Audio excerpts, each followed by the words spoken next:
evening.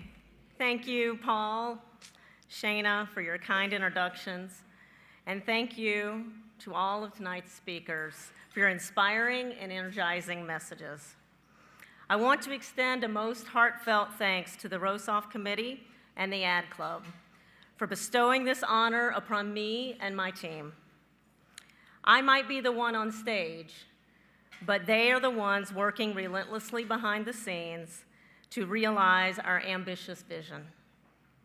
I proudly share this award with them. Could I please have the Raytheon team stand?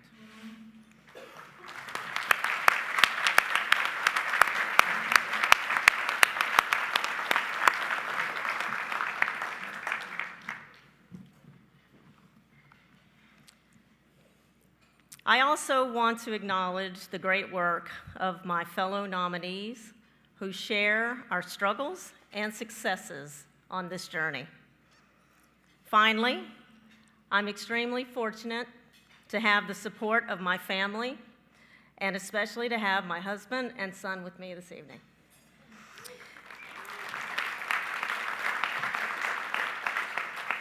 Today happens to be my husband and my 30th wedding anniversary.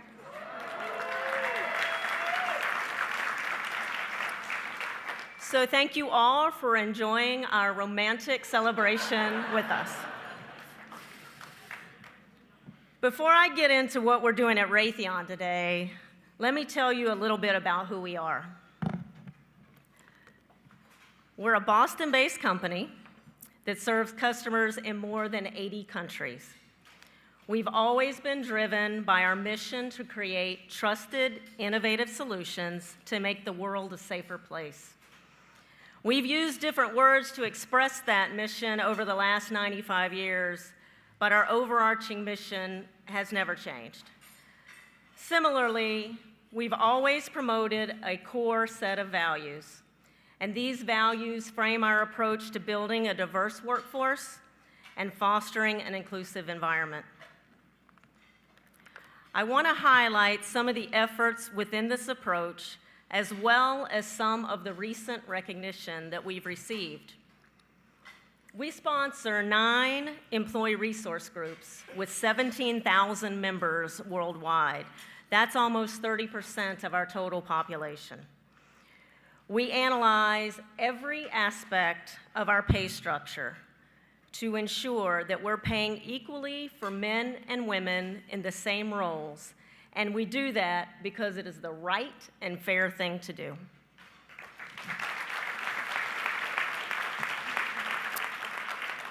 We were the first in our whole industry to earn a perfect score in the Human Rights Campaign's Corporate Equality Index, which we have now done for 12 consecutive years. We were also the first in our industry to offer domestic partner benefits and the first to offer paid parental leave. As you might imagine, our long-standing relationship with our military and our large veteran employee population has made veteran support a primary investment area for us. And we were named a Best Company for Veterans in 2016. We've engaged in multi-year partnerships with the Student Veterans Association and the Boys and Girls Clubs of America to support veterans and their families in the US and beyond. Now, most leaders might hear these accomplishments or many of the others you may have heard of that our company has achieved, and you might think, wow, they've made it. But that isn't the case. Everything I just mentioned is noble and incredibly meaningful, but it's just not enough. When I became Raytheon's Chief Human Resources Officer starting in 2015, I had the opportunity to look at our workforce data from a historical and an enterprise view. The numbers showed me that despite sustained company-wide efforts to create a diverse and inclusive environment, our representation of women and people of color had barely changed over the last several years. For me, this was a serious issue, Stagnant representation meant we were likely missing out on top talent. Talent that was critical to our ability to address our customers' needs, especially in today's global environment of rapidly evolving threats. These circumstances meant that our diversity and inclusion movement had now become an imperative. I was determined to revitalize what we've been doing the past several years so we could truly create an environment where every single employee and candidate for employment could envision their whole self thriving and succeeding at Raytheon. I was also committed to tracking, measuring, and demonstrating results to key stakeholders throughout the company. Of course, that vision was much simpler than the solution would be. Every stakeholder I spoke with had their own silver bullet that they believed would catapult us forward, and I knew there was no individual solution. We needed to develop a holistic plan that addressed both process and culture and held leaders accountable for their actions and behaviors. Today, we're engaged in a variety of efforts to address the diversity and inclusion imperative. We are publishing employee demographic information in our corporate responsibility report for our employees, leaders, and competitors to see.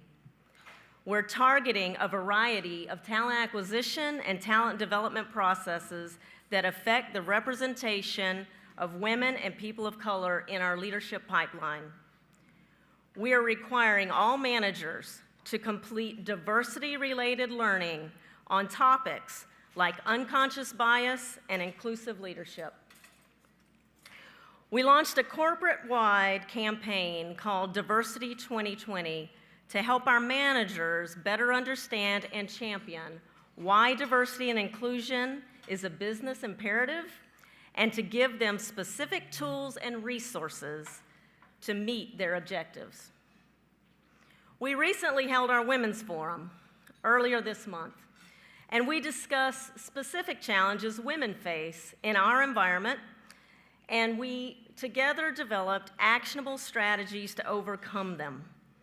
We also invited male employees to the forum so they could return to the office as allies and advocates. I'm proud to say that a year into this holistic plan, we're already starting to see meaningful results.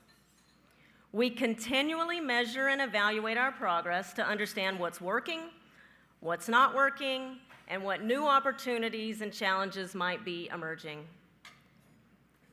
As a woman who has spent 30 years in aerospace and defense, a male-dominated environment by its nature, I can say that from the inception of this vision, I've experienced total support and engagement from our CEO and all of my senior leadership team peers. Going forward, my team and I are committed to continuing this journey for the health of our culture, the success of our business, the future of our innovations, and the security of the customers we serve. Thank you very much.